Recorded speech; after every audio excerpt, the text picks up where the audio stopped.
Hello friends, जी के education पर आप सभी का स्वागत है। हमने आपको अगले वीडियो में भूमि के निम्नीकरण और पट्टिका कृषि के बारे में बताया था। आज हम जानेंगे नर्मदा बचाओ आंदोलन और दूसरा नदी घाटी परियोजनाएं यानी बहुउद्देशीय परियोजनाओं के बारे में आज हम जानने वाले हैं इस दो टॉपिक के बारे में, क्योंकि इससे आपके क्वेश्चन बनते हैं कि नदी घाटी परियोजना का क्या अर्थ है या नर्मदा बचाओ आंदोलन क्या था। तो आज इस दो टॉपिक पे हम आपको बताने वाले हैं। चलिए तो बिना देर किए तो हम इस टॉपिक पे आते हैं। देखिए क्या दिया हुआ है कि नर्मदा बचाओ आंदोलन। कह रहा कि नर्मदा बचाओ आंदोलन, देखिए एक कहें जो आंदोलन था नर्मदा, ये एक सामाजिक आंदोलन था। दरअसल हुआ क्या कि नदियों पर जब बांध बनाए जाते थे तो नदियों पर बांध बनाने से क्या हुआ, वहाँ का जो आसपास लोग निवास करते थे तो वहाँ से उनकी जो रहने की जगह थी वो वहाँ से उनको विस्थापित होना पड़ा। और दूसरी बात कि वहाँ आसपास के जो जंगल थे, पेड़ पौधे थे, तो वहाँ से हमारे पर्यावरण को भी नुकसान पहुँचाने का काम हो रहा था। तो इसलिए एक ये बड़े स्तर पर सामाजिक आंदोलन के रूप में इसे चलाया गया और वहाँ के लोगों ने इस नदियों पर बांध बनने से इनको रोका गया, इसका विरोध किया गया, इसलिए इसका नाम पड़ गया नर्मदा बचाओ आंदोलन। तो चलिए जानते हैं। देखिए कह रहा है कि नर्मदा बचाओ आंदोलन एक सामाजिक आंदोलन है, ठीक है, जो नर्मदा नदी पर बनने वाले बड़े बांधों जैसे सरदार सरोवर बांध की बात कर रहा है। अगर पूछ ले कि नर्मदा नदी पर कौन से बांध है तो सरदार सरोवर बांध। कौन सा बांध है? सरदार सरोवर बांध का निर्माण हो रहा है किस नदी पर? इस नर्मदा नदी पर, ठीक है। अब हुआ क्या कि यहाँ से लोगों क्या विस्थापन होने के कारण जो है इनको विस्थापित मतलब उस क्षेत्र को उनको छोड़कर जाना पड़ा और इस कारण जो है वहाँ के लोगों ने इनका बड़े स्तर पर इनका विरोध किया। देखिए करा कि बांधों सरदार सरोवर बांधों के कारण होने वाले विस्थापन, पर्यावरणीय क्षति और प्रभावित लोगों के पुनर्वास की समस्याओं को लेकर 1985 में शुरू हुआ था। अब याद रखिएगा, ये क्वेश्चन पूछ लेगा कि नर्मदा बचाओ आंदोलन की शुरुआत कब हुआ था? 1985 में। तो अब यह कह रहा है कि यहाँ से जो होने वाले जो समस्याएं था, क्या था?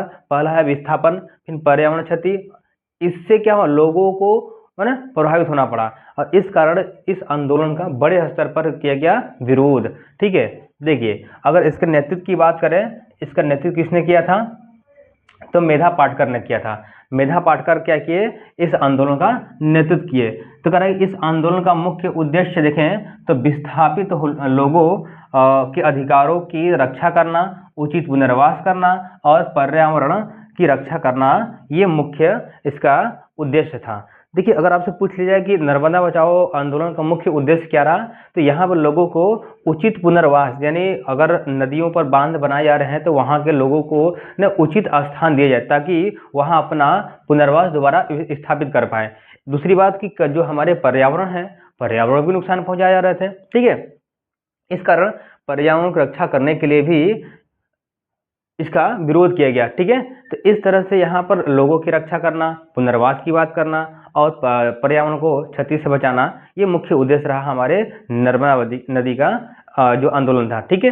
देखिए अगला आते हैं कि बहुउद्देशीय परियोजनाएं क्या होती है। अब देखिए जब एक से अधिक उद्देश्यों को जब पूरा होता है या जब एक से अधिक हमारी जब मांग होती है, हमारे उद्देश्य होते हैं, वो क्या होगा, वो उसे बोलते हैं बहुउद्देशीय परियोजनाएं, ठीक है। देखिए क्या है इसमें, करा कि ऐसी परियोजनाएं जिसका निर्माण एक साथ कई उद्देश्यों की पूर्ति के लिए किया जाता है, उसे क्या बोलेंगे? बहुउद्देशीय परियोजनाएं कहा जाता है।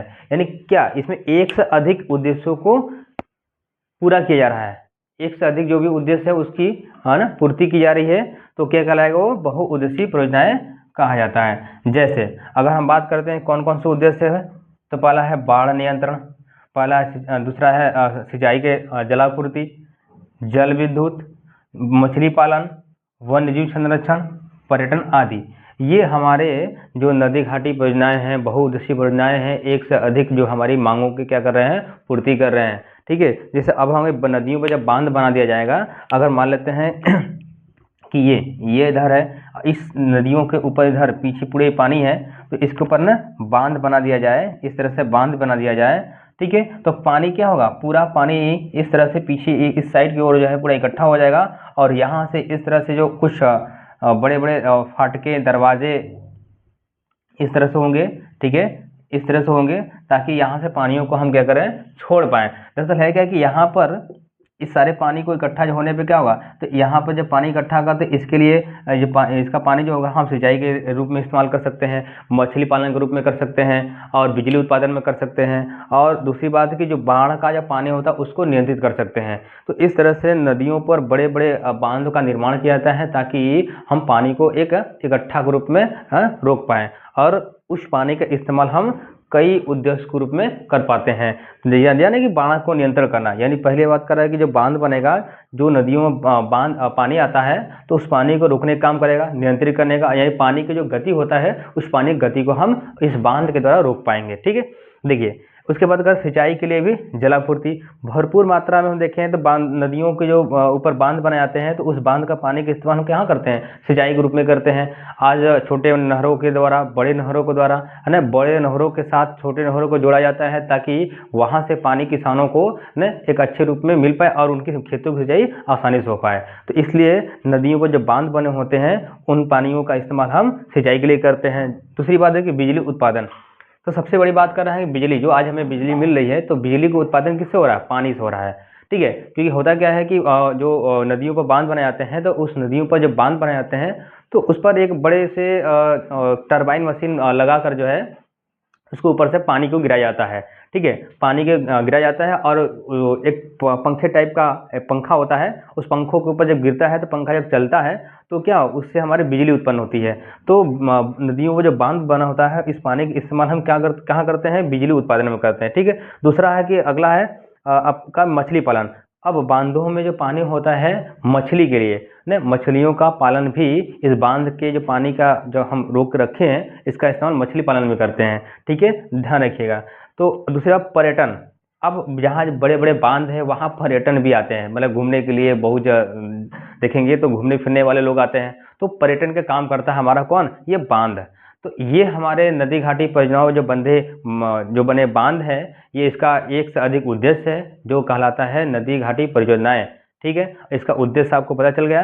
तो ये आपके 2 टॉपिक रहे, और दरअसल ये क्वेश्चन आपको पूछे भी गए हैं 1-2 बार। 2007-24 में क्वेश्चन दिया भी है कि नदी घाटी परियोजना से आप क्या समझते हैं, या बहुउद्देशीय परियोजनाएं से आप क्या समझते हैं या किसे कहते हैं। तो याद रखिएगा और इसको बढ़िया से तैयार करिएगा। ये कम से कम आपको 4 नंबर में क्वेश्चन पूछे जाते हैं। तो हम आपसे फिर अगले नेक्स्ट वीडियो में आपसे मिलेंगे। धन्यवाद।